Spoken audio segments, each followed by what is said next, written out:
வணக்கம் மீன்பிரி யூடியூப் நண்பர்களே, நம்ம சேனலை சப்ஸ்கிரைப் பண்ணாத நண்பர்கள் சப்ஸ்கிரைப் பண்ணிக்கங்க. கூடவே பெல் ஐக்கனை கிளிக் பண்ணி வச்சுங்க. அப்போ தான் நம்ம போடக்கூடிய வீடியோ உடனுக்குன்னே வந்து சேரும். நீங்களும் நம்ம டெலிகிராம் சேனலில் ஜாயின் பண்ணல அப்படின்னா மஸ்ட்டாக ஜாயின் பண்ணிக்கங்க. டிஸ்கிரிப்ஷன்லையும் ஃபஸ்ட் கமெண்ட்லையும் பின் பண்ணி வைக்கிறோம். வாங்க இன்னைக்கு வீடியோக்குள்ள போகலாம். ஐபிஎல்லோட 32வது மேட்ச்சு டிசிக்கும் ஆர்ஆருக்கு இடையில் நடக்க போகுது. ஸோ அதுக்கான ப்ரெடிக்ஷன் தான் பார்க்க போகிறோம். ஸோ லாஸ்ட் மேட்ச் பார்த்துருந்தோம், பேட்டிங் ட்ராக் மாதிரி கொடுத்து பட் பவுலிங் பேஸில் மேட்ச் மூவ் ஆகிருந்தது. ஸோ ஐபிஎல்லோட 2வது பாகம் அப்படின்னு சொல்லி எடுத்துக்கலாம். இது ஒரு சின்ன புரிதல். கிட்டத்தட்ட நம்ம எதிர்பார்த்தது பார்த்திங்கன்னா ஒரு 35 மேட்சஸுக்கு அப்புறம் ஸ்டார்ட் ஆகும் அப்படிங்கிற மாதிரி.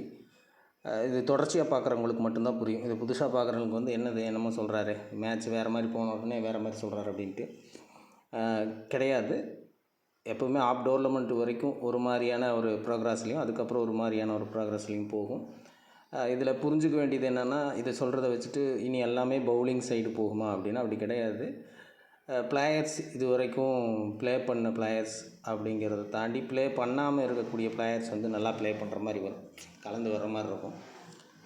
ஸோ மோஸ்ட்டாக இது வரைக்கும் அவங்களுடைய பொட்டன்ஷியல் இருக்கும், பட் நல்லா ப்ளே பண்ணியிருக்க மாட்டாங்க. அந்த மாதிரியான பிளேயர்ஸும் வருவாங்க. இதை எப்படி நம்மளுடைய ப்ரெடிக்ஷனுக்குள்ளே கொண்டு வர்றது அப்படின்னா, நம்ம இது வரைக்கும் டேபிள் வைஸும் சரி, நம்ம சொன்ன ப்ரெடிக்ஷன் வைஸும் சரி, பிளேயரை பிக் பண்ணியிருப்பீங்க. ஜஸ்ட் அந்த ஒரு 2-3-4 பிளேயர்ஸ் வந்து ஃப்ளாப் ஆகிருப்பாங்க. இப்போ அந்த பிளேயர்ஸும் அதில் 2 பிளேயர் ஒரு பிளேயர்ஸ் வந்து பர்ஃபார்மன்ஸ் பண்ணிட்டு வர்ற மாதிரி இருக்கும். டோட்டலாக கலைச்சி பர்ஃபார்மன்ஸே இல்லாத பிளேயர்ஸை எல்லாருமே அப்படி எடுக்கக்கூடாது.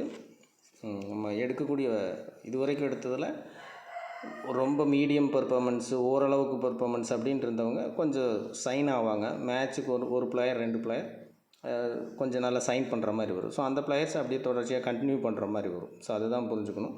நல்லா ஹெவி பர்ஃபார்மன்ஸ் கொடுத்துட்டு இருந்தவங்க ஓரளவுக்கு டீசென்ட் பர்ஃபார்மன்ஸில் இருக்கிற மாதிரி இருக்கும். ஸோ அப்படி எடுத்துக்கலாம். ஓகேங்களா? ஓகே, இது ஒரு சின்ன டிப்ஸு தான். இது வரைக்கும் நம்ம பார்த்த டோர்னமெண்ட்டில் இருந்த விஷயங்களில் இது நடந்திருக்கு. ஸோ அதை பேஸ் பண்ணி நம்ம சொல்கிறோம். ஓகே, இப்போ 2 டீமோட லெவல்ஸை பார்த்துடலாம். டிசியை பொறுத்த வரைக்கும் சேஞ்சஸ் தேவைப்படாது அப்படின்னு சொல்லி நினைக்கிறோம். ஸோ சேம் லெவலோடு வர்றதுக்கான வாய்ப்பு தான் அதிகம். லாஸ்ட் மேட்ச் கருண் நாயர் எக்ஸ்பெக்ட் பண்ணாத ஒரு விஷயம். ஸோ அவர் உள்ளே கொண்டு வந்திருந்தாங்க. ஸோ நல்லாவே ப்ளே பண்ணியிருந்தார். கேப்டன் அளவுக்கு பர்ஃபார்மன்ஸ் கொடுத்துருந்தார். ஓகேங்களா? ஸோ அவர் தொடருவார்னு நினைக்கிறேன். ஸோ ஒரு வேளை ஃபஸ்ட் பேட்டிங் ஆப்ஷன்னா அவரை டைரெக்டாக லெவல்லையே வச்சு கொண்டு வருவாங்க. பேட்டிங் ஆர்டர் மட்டும் டிசியை பொறுத்த வரைக்கும் சேஞ்ச் ஆகும். கேஎல் ராகுல் சொன்ன விஷயந்தான். அக்சர் பட்டேலும் அதை அக்செப்ட் பண்ணிவிட்டு கரெக்டாக அதே போல் மூவ் பண்ணுறாரு. ராகுலும் அக்சர் பட்டேலும் ஒரு கோஆர்டினேஷன் இருக்கிற மாதிரி இந்த டீம் இருக்குது. லாஸ்ட் மேட்ச்சில் ஒரு தோல்வி இருந்தால் கூட ஒரு நல்ல டீமாக தெரியக்கூடிய டீம் டிசி அப்படின்னு எடுத்துக்கலாம். பாயிண்ட் டேபிளில் முன்னாடி இருக்காங்க அப்படிங்கிறதுனால நல்ல டீம் அப்படி இல்லை, காம்பினேஷன் வைஸ் நல்லா இருக்குது அப்படின்னு சொல்லலாம். ஸோ கிட்டத்தட்ட லோ இன்வெஸ்ட்மெண்ட்டில் நல்ல பிளேயர்ஸை எடுத்த ஒரு அணினா அது டிசி தான். ராகுல், அதே மாதிரி மிச்சல் ஸ்ட்ராக்கு, ஸோ ஜெயபிராசருமே நல்ல பிளேயர் தான். பட் இப்போதைக்கு ரீசெண்டாக பர்ஃபார்மன்ஸ் இல்லை அப்படிங்கிற மாதிரி சொல்லலாம். பட் ஒர்த்தபுளான ஒரு பிளேயர். ஸோ அப்படி ஒரு லோ இன்வெஸ்ட்மெண்ட்டில் நல்ல பிளேயர்ஸ் எடுத்த டீம். இந்த மாதிரி இருக்கிற டீம் தான் சக்ஸஸ் நிறையா பண்ணியிருக்கு. எக்ஸாம்பிளுக்கு ஆர்சிபி பார்த்தீங்க அப்படின்னா லாஸ்ட் இயர் அதுக்கு முன்னாடி இயர் ஸ்குவாடை காட்டிலும் இந்த இயர் ஸ்குவாடை அவ்வளவு பெருசாக தெரியாது. இப்போதைக்கு நல்லா பர்ஃபார்மன்ஸ் பண்ணுறதுனால அவங்க மைண்ட் செட்டில் நல்ல டீம்ப்பா அப்படின்னு பதிஞ்சிருக்கலாம். பட் ஸ்குவாட் எடுத்திருந்த போது பார்த்திங்கன்னா ஒரு மாதிரி இருந்திருக்கும், போன வருஷத்து மாதிரி. ஸோ அது மாதிரி தான் டிசி ஒரு நல்ல டீம். ஸோ சேஞ்சஸ் தேவைப்படாது அப்படின்னு சொல்லி நினைக்கிறோம். இதில் விப்ராஜ் நிகாம், மிச்சல் ஸ்ட்ராக், அதே போல் ராகுல், ஸோ ஜெயபிராசர், கருண் நாயர் இப்போ புதுசாக எடுத்திருக்காங்க. ஸோ ஒன்று பரவாயில்ல, நல்லாயிருக்கு. ஓகே, இது வச்சுக்கலாம். நம்ம ட்ரீம் 11க்கு எப்படின்னு பார்த்துக்கலாம். இது ஒரு பேசிக் இன்ஃபர்மேஷன். ஆர்ஆரை பொறுத்த வரைக்கும் சேஞ்சஸ் இருக்குமா அப்படின்னா இங்கேயும் பெரிய லெவலில் சேஞ்சஸ் தேவைப்படாது அப்படிங்கிற மாதிரி இருக்குது. ஸோ இந்த 2 டீமும் அப்படியே லெவல்ஸ் கொண்டு வர தான் வாய்ப்பு இருக்குது. இந்த இம்பேக்ட் லிஸ்ட்டில் மட்டும் இங்கே முகேஷ் குமார் வர்சஸ் கருண் நாயர் அப்படி இருக்கலாம். அதே போல் ஆர்ஆரை பொறுத்த வரைக்கும் துருவ் ஜூரல், ஸோ இந்த துருவ் ஜூரலுக்கான வாய்ப்பு குறைவு. ஓகே, துருவ் ஜூரல், குமார் கார்த்திகேயா, ஸோ இவங்களுக்குள்ளே இம்பேக்ட்ஸை மாறலாம். இந்த குமார் கார்த்திகேயா மட்டும் ஒரு வேளை அந்த பிச்சு ட்ராக்கை பேஸ் பண்ணி ஃபாஸ்ட் பவுலிங் ஆப்ஷன் வேணும் அப்படின்னா வைசிங் சரக், ஸோ அவரை வந்து உள்ள இம்பேக்ட் பிளேயரில் கொண்டு வரலாம். ஸோ குமார் கார்த்திகேயா அல்லது வைசிங் சரக். ஸோ இந்த 2 பிளேயர்களில் இம்பேக்ட் லிஸ்ட் மாற்றங்கள் இருக்க சான்சஸ் இருக்குது. ஓகேங்களா. ஸோ லெவல்ஸ் இது தான். ஸோ இதே லெவல் தான் எடுத்திருக்கோம். இந்த குமார் கார்த்திகேயா மட்டும் நம்ம இம்பேக்ட் லிஸ்ட்டில் வச்சு தான் எடுத்திருக்கோம். ஸோ அவ்வளோதான்.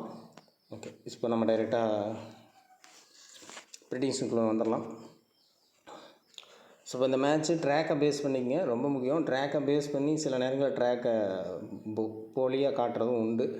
அதையும் கொஞ்சம் கவனமாக பார்க்க வேண்டியதாக இருக்குது. இப்போ லாஸ்ட் மேட்ச் டோட்டலாகவே நம்மளை இது பண்ணிட்டாங்க. பட் டீம்ஸ் வைஸ் நம்ம சகலையெல்லாம் பிக் பண்ணியிருந்தோம். இது வந்து எக்ஸ்பெக்ட் பண்ணினது தான் சில விஷயங்கள்.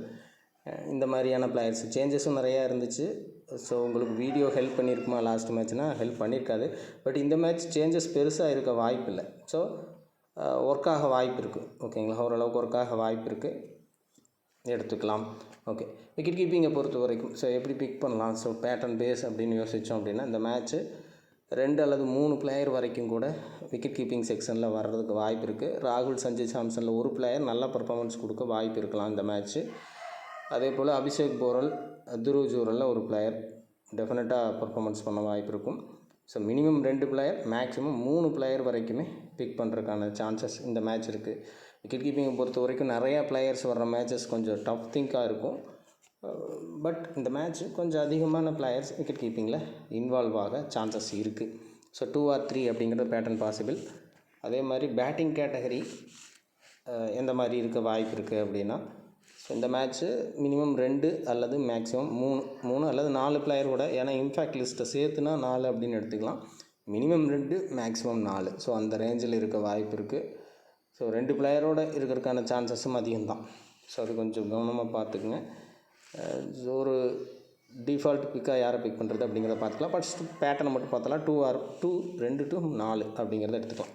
ஸோ ஆல்ரவுண்டர் கேட்டகரியை பொறுத்த வரைக்கும் ஸோ விக்கெட் கீப்பிங்கில் நிறையா வரும்போது ஆல்ரவுண்டரில் கொஞ்சம் குறைவான பிளேயர்ஸ் வர்றதும் நடக்கும். பேசிக்காக பார்த்தோம் அப்படின்னா 2 to 3 பிளேயர் அப்படிங்கிற கான்செப்ட் வரும். பட் ஒரு பிளேயரோட நிற்கவும் சான்சஸ் இருக்குது. இது வந்து ஆல்ரவுண்டர் கேட்டகரியில் இருக்கக்கூடிய விஷயம். பேசிக்காக சொல்லணும்னா 2 to 3 பிளேயர் வரைக்கும் வாய்ப்பு இருக்குது. ஸோ லாஸ்ட் மேட்ச் மாதிரி ஏதாவது ஒரு கேட்டகரியில் ரொம்ப அதிகமான பிளேயர்ஸ் வருவாங்களா அப்படிங்கிறதையும் செக் பண்ணிக்கலாம். இது பேசிக்காக பார்க்கக்கூடிய விஷயம், 2 to 3 பிளேயர் அப்படிங்கிறது. பவுலிங் கேட்டகரியை பொறுத்த வரைக்கும் ஸோ இந்த மேட்ச்சு ஸோ ஒரு பிளேயர்லேருந்து 4 பிளேயர் வரைக்கும் பேட்டர்ன் பாசிபிலிட்டி இருக்குது. ஸோ இது கொஞ்சம் காம்ப்ளிகேட்டடாக இருக்கும். நீங்கள் மற்ற இடத்த ஃபில் பண்ணிவிட்டு தான் பவுலிங் கேட்டகரிக்கு வர்ற மாதிரி இருக்கும். ட்ராக்கை பேஸ் பண்ணிக்கலாம். பவுலிங் ட்ராக் பேஸில் இருந்துச்சுன்னா 4 பிளேயர் வரைக்கும் பவுலர்ஸில் எடுத்துக்கலாம். அப்படி இல்லை அப்படின்னா இங்கே கிட்டத்தட்ட 1 அல்லது 2 பிளேயர் அப்படி ஸ்ட்ரக் ஆகவும் ஒரு வாய்ப்பு இருக்குது. ஓகேங்களா. ஸோ அப்போ கொஞ்சம் காம்ப்ளிகேட்டடாக இருக்கும். இப்போ நம்ம பிளேயர்ஸை பேஸ் பண்ணி எப்படி பிக் பண்ணலாம் அப்படிங்கிற இடத்துலேருந்து நம்ம அதை ப்ரெடிக்ட் பண்ண பார்த்துக்கலாம். ஓகேங்களா. Okay, right. அப்போ விக்கெட் கீப்பிங் வந்துடுவோம். இப்போ எந்த மாதிரியான பிளேயர்ஸை நம்ம பிக் பண்ணலாம் அப்படின்ட்டு. ஸோ இங்கே டிசிக்கான வாய்ப்பு அப்படின்னு சொல்லி எடுத்திங்கன்னா கேஎல் ராகுல் அல்லது துருவ் ஜூரலில் ஒரு பிளேயர் நல்ல பர்ஃபார்மன்ஸ் கொடுக்கணும். ஸோ காம்ப்ளிகேட்டடான கொஞ்சம் விஷயந்தான். ஸோ இந்த 2 பிளேயரில் ஒரு பிளேயர் நல்ல பர்ஃபார்மன்ஸ் கொடுக்குற மாதிரி இருக்கும். ஒரு வேளை லாஸ் ஆகிறாங்க அப்படின்னா துருவ் ஜூரல், அபிஷேக் போரல்கிட்டேருந்து பர்ஃபார்மன்ஸ் வர்ற மாதிரி இருக்கும். இதை கொஞ்சம் கனெக்ட் பண்ணிக்கலாம்.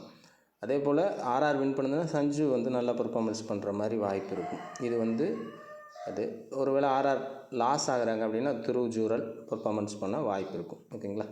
ஸோ இது இப்படி எடுத்துக்கலாம். அதாவது வின் ஆகக்கூடிய டீமோட ஹை பர்சன்டேஜ் பிளேயர்ஸ் இங்கே வின் பண்ணுற மாதிரி இருக்கும். அப்படி இல்லைன்னா லாஸ் ஆகிற பிளேயர்ஸ் எடுக்கிற மாதிரி இருக்கும். ஸோ லாஸ் ஆனாலும் இப்படி ஒரு அமைப்பு வரலாமா அப்படின்னா ஒரு சான்ஸ் இருக்குது. ஸோ அல்லது இந்த மாதிரி ஒரு அமைப்பு வரவும் சான்சஸ் இருக்குது. இது ஃபஸ்ட்டு பேட்டிங் செகண்ட் பேட்டிங்கை பொறுத்து நீங்கள் சூஸ் பண்ணிக்கலாம். ஓகேங்களா. ஓகே, இப்போ இது புரிஞ்சிருக்குன்னு நினைக்கிறேன். ஸோ டிசி வின்னுனா ராகுல், போரலில் ஒரு பிளேயர் நல்ல பர்ஃபார்மன்ஸ். ஸோ இது டிசியை பொறுத்தது. ஆர்ஆர் வின்னும்போது சஞ்சுகிட்டேருந்து பர்ஃபார்மன்ஸ் ஹெவியாக வர்ற மாதிரி இருக்கலாம். ஒன்று. அடுத்தது பேட்டிங் கேட்டகரியை பொறுத்த வரைக்கும் கொஞ்சம் டஃப் திங். இங்கே ஹெட்மயர் டப்ஸில் ஒரு பிளேயருக்கு மஸ்ட்டாக உள்ள எடுத்துக்கிற மாதிரி வரும், சான்சஸ் அதிகமாக இருக்குது. அதே மாதிரி ஜெயபிரசர், மெக்கர்க் அல்லது ஜெய்ஸ்வால். ஸோ இந்த 2 பிளேயரில் ஒரு பிளேயர் மஸ்ட்டாக இருக்கிற மாதிரி இருக்கும். ஸோ இதுதான் வந்து மினிமம் 2 பிளேயர் அப்படின்னு சொல்லி சொன்னது. ஹெட்மயர் ஸ்டப்ஸில் ஒரு பிளேயரும் ஜெய்ஸ்வால் ஜெயபிரசரில் ஒரு பிளேயர். ஸோ அப்போ 2 பிளேயர் ஆயிரும். ஸோ இம்பேக்ட் பிளேயர் லிஸ்ட் உங்களுக்கு கிடைக்குது. ஸோ கருண் நாயர் ப்ளே பண்ணுறாருன்னா அது உங்களுடைய சாய்ஸில் வச்சுக்கோங்க. ஸோ எப்படி வராரு அப்படிங்கிறது தெரியல. ரைட், இது பேட்டிங் கேட்டகரி. பேட்டர்ன் பாசிபிலிட்டி சொல்லிட்டோம். பட் இது வின்னு லாஸை வச்சு இங்கே பிரிக்க முடியாது இந்த மேட்ச்சு பேட்டிங் கேட்டகரியை பொறுத்த வரைக்கும். ஸோ இது சாய்ஸில் தான் நீங்கள் பிக் பண்ணிக்கிற மாதிரி வரும். அடுத்தது ஆல்ரவுண்டர் கேட்டகரி. இங்கே பிளேயர்ஸ் குறைவாகவும் வாய்ப்பு இருக்குது அப்படிங்கிற மாதிரி தான் இந்த மேட்சை பொறுத்த வரைக்கும் இருக்குது. ஸோ அதிகபட்ச சான்சஸ் யாருக்கு இருக்குது அப்படிங்கிறத ஆல்ரவுண்டரில் கொஞ்சம் அதை ரிவல் பண்ணலாம் அப்படின்னு சொல்லி நம்ம பார்த்தோம் அப்படின்னா மோஸ்ட் ப்ராபப்ளி ரியான் பராக் ஒரு சாய்ஸ். ஸோ அதுக்கு அடுத்தது அப்படின்னு எடுத்தோம்னா so Riyan Parag, okay. So Nitish Rana, Vipraj Nigam. So Vipraj Nigam, Riyan Parag. So இந்த பிளேயர்ஸு கொஞ்சம் சான்சஸ் இருக்கிற மாதிரி இருக்குது. விப்ராஜ் நிகாம் தொடர்ச்சியாக விக்கெட் டேக்கிங்கில் இருக்கார். ஸோ அவரை நம்ம பிக் பண்ண பார்க்கலாம் ஒரு இடத்துல. அதே போல் ரியான் பராக் தொடர்ச்சியாக இருக்கார். ஸோ இங்கே ரியான் பராக்கோட சான்சஸ் என்னென்னா இப்போ பழைய மெம்பர்ஸுக்கு இது புரியும். ஸோ இந்த மாதிரி பர்ஃபார்மன்ஸ் இருக்கிறவங்க ஒரு மேட்ச் ஃபெயில் ஆகியும் வாய்ப்பு இருக்குது. ஸோ அப்படி ரியான் பராக் ஃபெயில் ஆகிற பட்சத்தில் ஸோ அந்த இடத்துல ரெண்டாவது ஆல்ரவுண்டர் கேட்டகரி ஆப்ஷன்ஸ் வேணும் அப்படி சொல்லி எடுத்திங்கன்னா ஓகே அக்சர் பட்டேல் சைடு போகலாம். ஓகே, இது ஆல்ரவுண்டர் கேட்டகரி. ஆல்ரவுண்டரில் கொஞ்சம் அடிவாங்க வாய்ப்பு இருக்குது இந்த மேட்ச்சு. அடுத்து பவுலிங் கேட்டகரியை பொறுத்த வரைக்கும் டிசி வின் பண்ணுறாங்க அப்படிங்கிற இடத்துல மிச்சில் ஸ்டார்க் ரொம்ப மஸ்ட்டாக இருக்க வாய்ப்பு இருக்குது. ஓகேங்களா? ஸோ இந்த இடத்துல எடுத்துக்கலாம். இம்பேக்ட் பிளேயர் தான் நிறைய சிக்கலை கொடுக்குறாங்க. அதனால தான் இந்த பேட்டர்ன் நம்ம இந்த சொல்லக்கூடிய பிக்கு வந்து ஒரு ஏதாவது ஒரு பிக் 2 பிக் மாறி அந்த இம்பேக்ட் பிளேயர் அந்த இடத்த ஃபில் பண்ணுறாங்க. ஸோ இது இப்போது லாஸ்ட் மேட்ச்சே பார்த்திங்கன்னா நம்ம இந்த கருண் நாயர் இதே மேட்ச்சில் கூட எடுத்துக்குவோம். கருண் நாயர் வந்து கேப்டன் அளவுக்கு பர்ஃபார்மன்ஸ் பண்ணியிருந்தார். ஸோ அந்த இடத்துல நாங்கள் பார்த்தோம் அப்படின்னா வேற ஒரு பிளேயரை நம்ம டிசியில் சொல்லியிருந்தோம். ஸோ அவங்களுக்கு வாய்ப்பு இல்லை. ஸோ டிப்ளசி தான் சொல்லியிருந்தோம், டிப்ளசி இல்லை. ஆல்மோஸ்ட்டு ஒன்று இடத்துல கருண் நாயர் அந்த பர்ஃபார்மன்ஸ் கொடுத்துருந்தார். ஸோ இது ஒரு பிரச்சனை இருக்குது. இது புரிஞ்சுக்குவீங்கன்னு நினைக்கிறேன் வீடியோ பார்க்குற நீங்கள். ரைட், ஸோ இதுக்கப்புறம் பார்க்கலாம். டிசி வின் பண்ணுதுன்னா மிச்சில் ஸ்டார்க்கும் குல்தீப் யாதவும் ரொம்ப மஸ்ட்டாக இருப்பாங்க. ஃபஸ்ட்டு பர்ஃபார்மன்ஸ் கொடுக்குற மாதிரி இருக்கும். ஒரு வேளை லாஸ் ஆகுறாங்க அப்படின்னா முகேஷ் குமார் அல்லது மோஹித் சர்மா. ஸோ இந்த பிளேயரில் ஏதாவது ஒரு பிளேயர் வின் ஆகிற மாதிரி இருக்கும். ஓகேங்களா? ஸோ இது வந்து டிசி சைடு. ஆர்ஆர் சைடு யாருக்கு வாய்ப்பு அப்படின்னு பார்த்தா ஆர்ச்சரும் தீக்ஷனா சந்தீப் சர்மாவில் ஒரு பிளேயர். ஸோ இந்த 2 பிளேயர்ஸ் பர்ஃபார்மன்ஸ் நல்லா கொடுக்குற மாதிரி இருக்கும். தீக்ஷனா அல்லது சந்தீப் சர்மா. ஸோ இதில் இந்த 3 பிளேயரில் 2 பிளேயர் நல்லா பர்ஃபார்மன்ஸ் கொடுக்குற மாதிரி இருக்கும். ஒரு வேளை லாஸ் ஆகிறாங்க அப்படிங்கிறதுல தேஷ்பாண்டே, தீக்ஷனா யாராவது ஒரு பிளேயர் பர்ஃபார்மன்ஸ் பண்ணுற மாதிரி இருக்கும். ஸோ இதை லாஸ் வின்னை பொறுத்து உங்களுக்கு இந்த மைண்ட் செட் டீமை கன்வெர்ட் பண்ணுறதுக்கு ட்ரை பண்ணிக்கோங்க. ஓகே, இப்போ கேப்டன் ஆப்ஷனுக்குள்ளே வந்துடலாம். இந்த மேட்ச்சு கேப்டன் ஆப்ஷனை பொறுத்த வரைக்கும் டாப் 4 பிக் ப்ளஸ் கிரெடிட் பேஸில் இருக்கக்கூடிய பிக்கிங் இதெல்லாமே பார்க்கும்போது ஸோ நமக்கு கிடைக்கக்கூடிய வீடியோ அபிஷேக் போரல், சஞ்சு சாம்சன். ஸோ இந்த 2 பிளேயர் ஃபஸ்ட்டு ப்ரியாரிட்டி ஆஃப் சாய்ஸ்லேயும். ஸோ இது வின்னிங் டைப்புக்கு சொல்லிட்டோம். இதில் ஆர்ஆர் வின் பண்ணுதுன்னா இந்த இடத்துல சஞ்சு சாம்சன், அபிஷேக் போரலை நம்ம கேப்டன் சாய்ஸில் பயன்படுத்தலாம்.